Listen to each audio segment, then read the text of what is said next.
Listo. This meeting is being recorded. Listo, profe. Ok, gracias. Bueno, vamos a hablar sobre las herramientas de producción más limpia. Anteriormente ya habíamos hablado sobre algunas herramientas de producción más limpia. Acuérdense que las herramientas de producción más limpia son aquellas que nos van a permitir a nosotros diagnosticar, gestionar o establecer estrategias que puedan ser utilizables o utilizadas durante los sistemas productivos con el objetivo de hacer que tanto se aumente la rentabilidad de la empresa, así como disminuir los impactos negativos que pudiesen existir. En este sentido, debemos recordar que las herramientas de producción más limpia intentan minimizar los residuos y las emisiones nocivas al ambiente, a la vez que se busca es maximizar la producción de los productos. En este sentido, ¿qué quiere decir esto? En las herramientas de producción más limpia, cuando nosotros estamos tratando de minimizar, es decir, que vamos a reducir estas acciones, por ejemplo, podemos hacerlo a través de diferentes herramientas como un balance de materia. Durante este proceso, nosotros podemos evidenciar que existen una cantidad de desechos que se generan durante este proceso. Entonces, nosotros podemos ver que esta cantidad de desechos debemos actuar sobre ellos para reducirlos, disminuirlos, y de esta manera, por supuesto, aumentar la productividad de la misma. También esto va a mejorar la calidad de los productos porque nosotros continuamente vamos a buscar las causas que están generando las no conformidades de esos productos. De esta manera podemos eliminar las mismas. Cuando yo hablo de, por ejemplo, eliminar no conformidades, por ejemplo, que sea una empresa que ejecute etapas y las etapas las están ejecutando a una temperatura en el cual se está viendo una deformidad en la misma. Entonces, estas etapas particularmente son desechos. Entonces, nosotros al ver que se está aumentando la cantidad de etapas en el sistema, debemos de pensar qué vamos a hacer para disminuirla. Dentro de este contexto tenemos que diagnosticar. Aunque el diagnóstico nos va a dar a nosotros muchos tipos de causas o varios tipos de causas nos pudiesen dar, nosotros tenemos que centralizar luego aplicando diferentes herramientas a cuál vamos a interactuar. También se habla que las herramientas de producción más limpias trabajan en la conservación de las materias primas y las energías. ¿Por qué? Porque nosotros vamos a buscar optimizar el uso de las materias primas. Recuérdense que las materias primas pueden ser de alto costo. Y adicionalmente a esto, al ser de alto costo y nosotros la dejamos en el lugar, vamos a evidenciar un alto consumo de las mismas. Es decir, cuando me refiero a consumo, ¿qué pasa si esa materia prima de alto costo se vence? También la eliminación o la sustitución de algunos materiales por otros materiales que no sean tóxicos y por lo tanto vamos a reducir la cantidad o la toxicidad de estas emisiones o los desperdicios durante el proceso. Es por ello que aquí se basa en 3 puntos principales o 3 principios establecidos. El primero es el principio de precaución. Cuando estamos hablando es cuando nosotros buscamos o hacemos acciones que es para evitar que se den situaciones que puedan perjudicar al ambiente y a los trabajadores. Recuérdense que la ejecución de producción más limpia no es solamente realizar o ejecutar acciones para el ambiente. Recuérdense que es acciones también para los trabajadores, porque al eliminar, por ejemplo, reducir la toxicidad de algunas materias primas, vamos a eliminar los accidentes o enfermedades ocupacionales que pudiesen ocasionarse. También existe un principio de integración. Este principio de integración se refiere a ver lo que nos estamos estudiando como un sistema, donde existen interacciones entre ellas. Es decir, tenemos que ver una visión holística de todo el ciclo, de todo lo que ocurre dentro del ciclo de producción. De esta manera se debe de introducir en ellos el análisis del ciclo de vida y poder determinar a través del mismo las no conformidades o los problemas que puedan estar ocasionando. Y tenemos también el principio preventivo. El principio preventivo es cuando nosotros hacemos acciones o estudiamos. Es para evitar que eso se produzca. ¿A través de qué? Estudiando la causa que produce el problema. De esta manera hacemos cambios dentro de este sistema productivo y eliminamos o reducimos estas el efecto. Unos puntos importantes que hay que tratar es lo que se denomina la huella de carbono y la huella hídrica. Ambos son indicadores medioambientales. El primero, que es la huella de carbono, es aquella en la cual nosotros vamos a medir todos los gases que tengan efecto invernadero y lo vamos a trabajar como dióxido de carbono. En este estamos hablando del transporte, por ejemplo, la utilización de gas, los combustibles, entre otros. Por ejemplo, tenemos en la Universidad de Yacambú, hace aproximadamente más de 5 años, se realizó un trabajo de estudio en la carrera de Ingeniería Industrial, donde se estudió la huella de carbono dentro de la empresa Nestlé. En este sentido, se trabajó tanto como puntos móviles como puntos fijos. Punto móvil, nos referimos al transporte, y punto fijo, equipos u operaciones internamente que consuman combustible, un ejemplo. Y tenemos la huella hídrica. La huella hídrica es también otro indicador ambiental en el cual es hablar sobre el consumo de agua dulce empleado durante todo el proceso productivo o la cadena de producción. En este sentido se va a tener 3 tipos de agua: el agua azul, el agua verde y el agua gris. El agua gris es cuando estamos hablando que es la cantidad de agua que fue contaminada durante la elaboración del proceso productivo. El agua azul es cuando estamos hablando del agua que está incorporada al proceso productivo, al producto en específico, pero procede de cuerpos de agua, es decir, fuentes naturales, ríos, manantiales, entre otros. Y el agua verde es cuando estamos utilizando el agua de lluvia dentro del sistema productivo para su ejecución. Es importante establecer que generalmente uno no utiliza a veces un solo tipo de herramienta, se utiliza una combinación de los mismos que nos permite determinar diferentes puntos o diferentes aristas. Es por ello que se habla de que hay que hacerlo con visión holística. No podemos decir simplemente con esta herramienta me va a dar la solución de todo el problema. En este sentido, tenemos, por ejemplo, el ecomapa. El ecomapa que habíamos visto es donde nosotros tenemos las diferentes operaciones y estamos determinando qué impacta específicamente en cada punto de la etapa productiva y a qué factor impacta. Por ejemplo, utilizamos lo que es el ciclo de vida del producto, que después lo vamos a entender. Y hablamos de la matriz FODA. Esta matriz FODA nos va a permitir a nosotros determinar cuáles son las estrategias que podemos establecer para poder optimizar ese proceso productivo. Entonces, definiendo las causas, identificando los problemas, podemos tener cómo podemos actuar y qué vamos a hacer. En este sentido, es importante entonces que el ecomapa, por ejemplo, con la combinación de lo que vendría siendo el estudio del ciclo de vida del producto más una matriz FODA, nos va a permitir primero determinar puntos críticos, segundo, identificar los tipos de desechos y residuos obtenidos en el sistema productivo, clasificar a dónde es el impacto, a qué factores es el impactado, también qué indicador podemos utilizar, el beneficio técnico, ambiental o económico y el costo de la implementación o el plan de acción que podemos realizar. Y de esta manera también, a través de la matriz FODA, al analizar las fortalezas y las debilidades versus las amenazas y las oportunidades, podemos determinar cuáles son las estrategias que debemos seguir con la finalidad de optimizar este sistema productivo en forma gradual.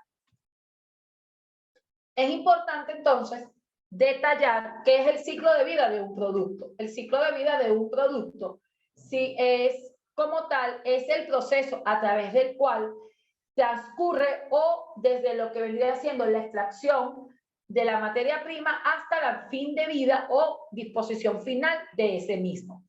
Son todas esas etapas que atraviesa ese producto desde que uno lo concibe, desde la concepción hasta su utilización y disposición final.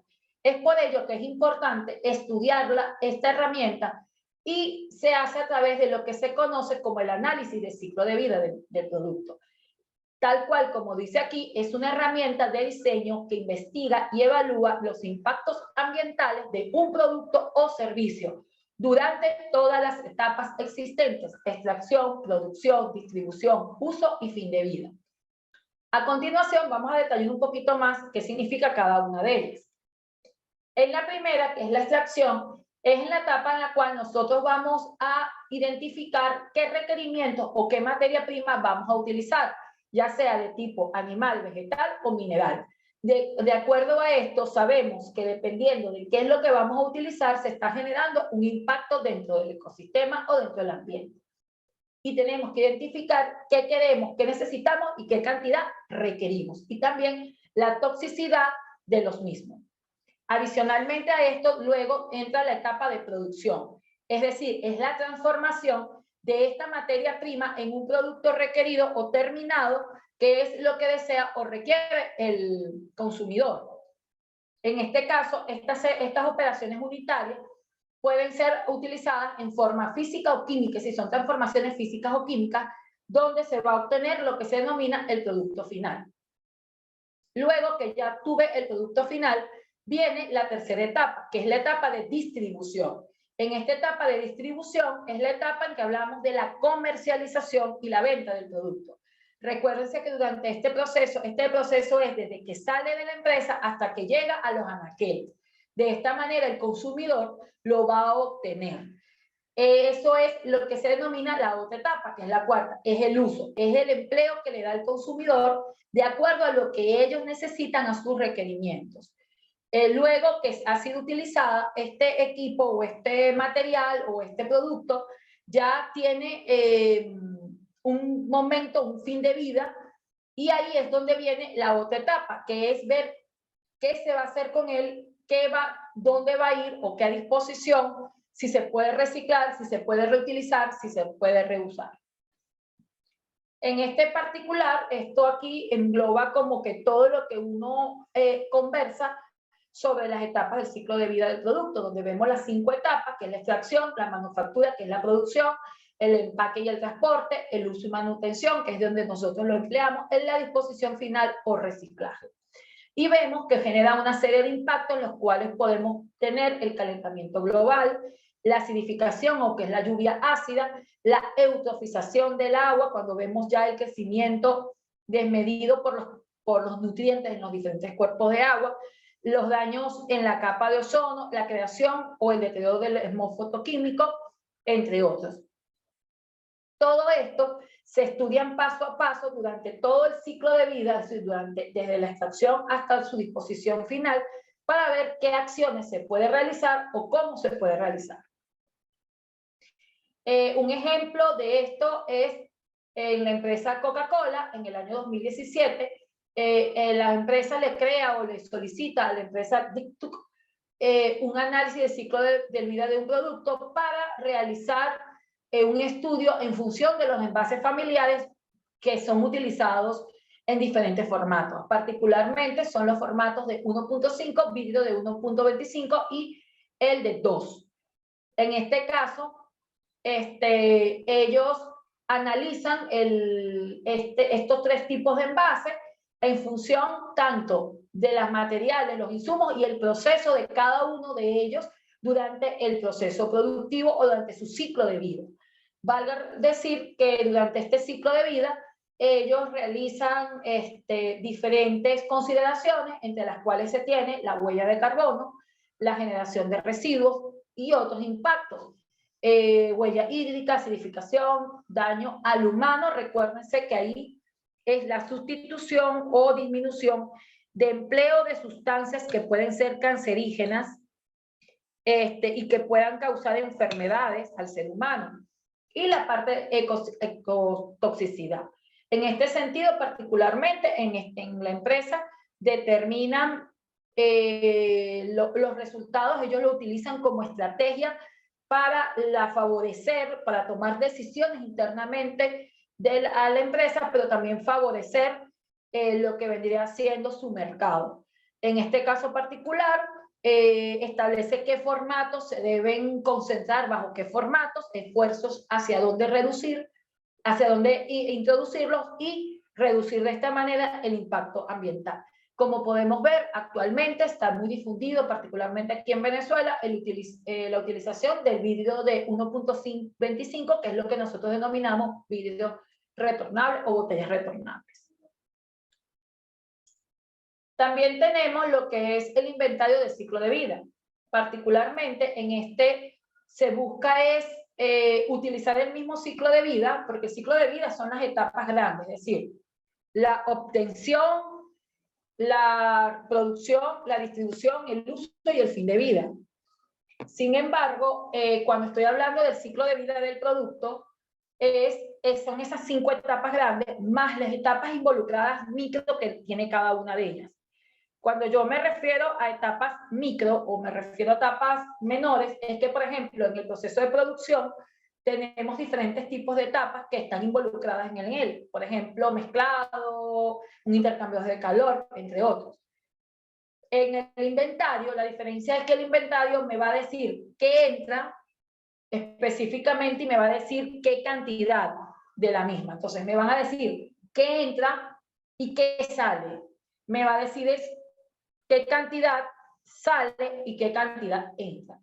En este particular, por ejemplo, tenemos que se generan, por ejemplo, aguas residuales, sólidos presentes, y también me va a decir hacia dónde o hacia qué punto se va a impactar, si es aire, suelo o agua, y qué tipo de impacto puede crear al ambiente.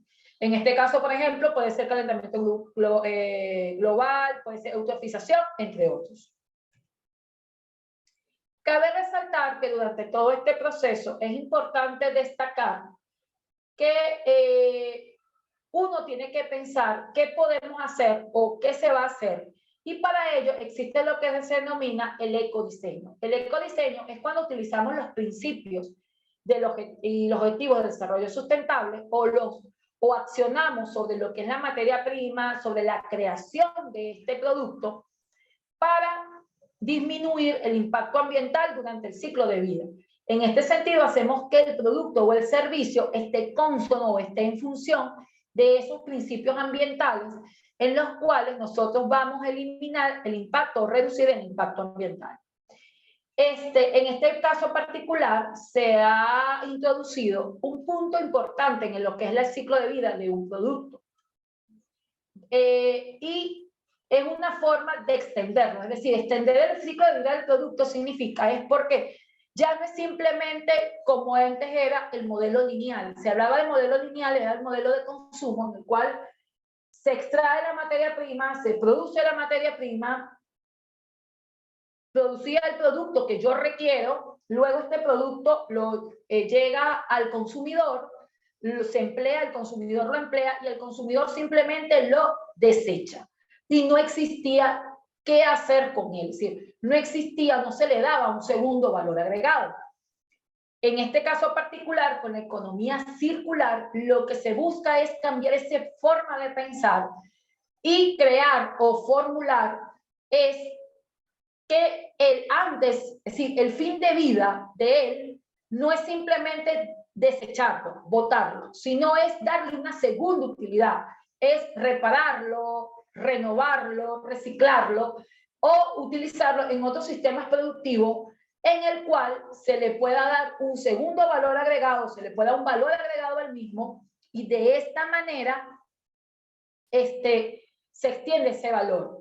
En el ciclo de vida del producto, como se puede ver aquí, se empieza con las materias primas, viene lo que vendría siendo el diseño, que es el ciclo de vida, la producción, la distribución, el consumo, que es el uso, y aquí viene es lo que vendría siendo la parte del ciclo o la economía circular, que ya no pensamos simplemente que cuando lleguemos aquí, distribución, uso, lo desechemos, sino que le vamos a dar una revalorización, es decir, le vamos a dar otra segunda vida a ese y extendemos de esta manera el ciclo de vida.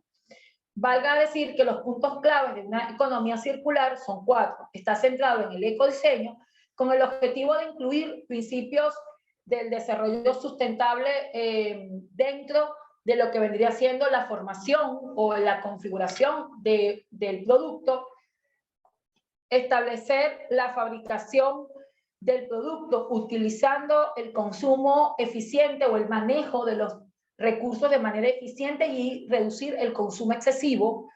Estamos hablando, en este caso, tener más responsabilidad, adquirir lo que vendría haciendo esa educación ambiental que tanto tenemos en pro y revalorizar, es decir, darle a esos residuos que se están generando durante este proceso productivo o a ese desecho que nosotros generamos que se denominamos basura, puede ser que ese producto pueda ser utilizado en otro punto o en otra parte del sistema y le damos un segundo valor agregado, que eso significaría revalorizar. Es por ello que es importante establecer o implementar o estudiar las diferentes etapas de la aplicación ya de este ciclo. Y este ciclo se basa en el PDCA, que es el planear, hacer, verificar y actuar, en el cual se busca es establecer unas etapas que nos van a permitir a nosotros identificar qué está ocurriendo o cómo está ocurriendo.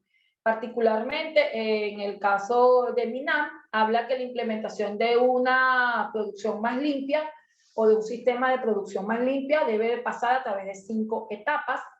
El primero viene lo que viene siendo la planeación y organización. Para ello, primero se necesita reconocer la necesidad de prever o de hacer acciones de eliminar o reducir la contaminación. Luego viene la etapa de auditoría. Auditoría es cuando yo hago el diagnóstico, estudio, levanto información, genero acciones, digo qué ocurre, cómo ocurre, qué existe, y ahí aplico todas esas herramientas que hemos estudiado. Luego, ahí tengo que involucrar un poco la parte financiera, la parte material, los recursos humanos que existen, el talento. Y luego que genero las acciones o genero muchas opciones que puedo aplicar, estrategias que puedo aplicar, posibles soluciones, debo hacer un estudio de factibilidad. El estudio de factibilidad me va a determinar si económicamente, técnicamente, operativamente el sistema o lo que yo estoy proponiendo es factible, es decir, es funcional. Siempre todos estos sistemas deben estar cónsonos o deben seguir los lineamientos de la gerencia y tener el apoyo tanto económico como intelectual o financiero de la misma. ¿Por qué? Porque ellos son aquellas personas que van a direccionar o son los que mantienen el sistema. Luego que se determina cuál es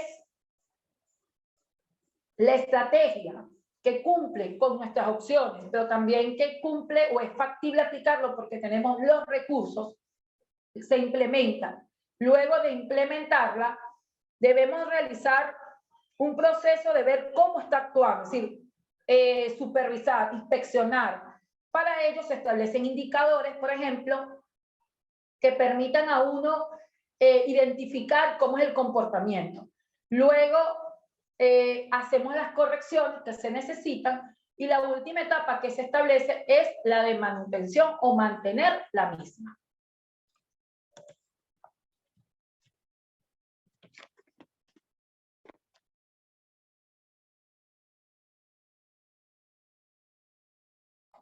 Joan, si quieres, cortas aquí y grabamos en otro. Ok. ¿Tiene otra lámina?